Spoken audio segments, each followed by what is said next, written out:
দোয়েল 10 launch আমরা আজকে পেয়েছি। অতিরিক্ত যাত্রী সহ এসেছে, তার ক্যাপাসিটি 740, কিন্তু আমরা প্রায় দ্বিগুণ বা তিনগুণের কাছাকাছি যাত্রী পেয়েছি। এজন্য দোয়েল 10 লঞ্চকে 80,000 টাকা জরিমানা করা হয়েছে এবং আমরা গতকালও 4 জনকে 1 লক্ষ টাকা জরিমানা করেছি। আমাদের এটা চলতে থাকবে ঈদের পরে পর্যন্ত এবং যাত্রীরা যেন নির্বিঘ্নে বাড়ি ফিরতে পারে তার জন্য আমাদের প্রয়াস চলতে থাকবে। উপজেলা প্রশাসনের এবং জেলা প্রশাসনের অভিযান চলমান থাকবে। ধন্যবাদ সবাইকে।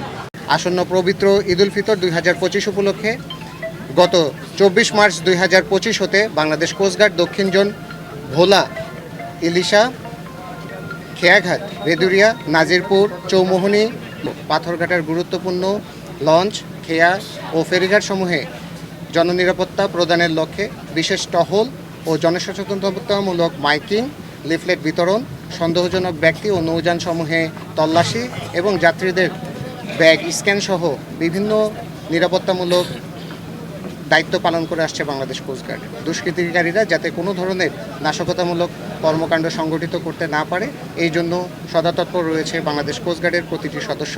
সকালে রওনা দিই 4টা বাজে রওনা দিয়েছি। পথে অনেক জাম ছিল, সদরঘাট আইসি মানে অনেক জামই ছিল, অনেক কষ্ট করে উঠছি লঞ্চে আইসি, অনেক কষ্ট করিয়া অনেক আইতে যাইতে হাঁটা চলা অনেক কষ্ট, বইতে কষ্ট, চলাফেরা করতে কষ্ট। তো এই যেভাবে ও কষ্ট করে আর কি আসছি। প্রচুর ভিড় ছিল, অনেক ভিড়, মানে চলাফেরা হাঁটা চলা করতে একবারে কষ্ট। হইলেই লঞ্চ ছাড়িয়ে দিব, কিন্তু যাত্রী ওভার হয়ে গেছে। এদের যাত্রী লাগবে যেরকম, এরা এরকম ওভার নিয়ে নিছে। মানুষের একটু হাঁটার জায়গা নেই, তারপরে বাথরুমে গেলেও কোনো পরিবেশ নাই, কিছু নাই। লঞ্চের যে ভোগান্তি, এইরকম ভোগান্তি শুরু হতে শেষ নাই। আমরা লঞ্চে 2টা বাজে উঠছি, লঞ্চ ছাড়ার কথা 6টায় ফুলফিলি, তাও লঞ্চ তারা ছাড়ে নাই।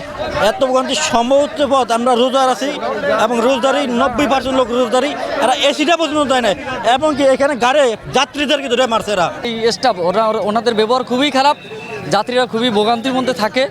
এইগুলো আসলে কর্তৃপক্ষ যারা আছে ওনাদের কাছে দৃষ্টি আকর্ষণ করতেছি।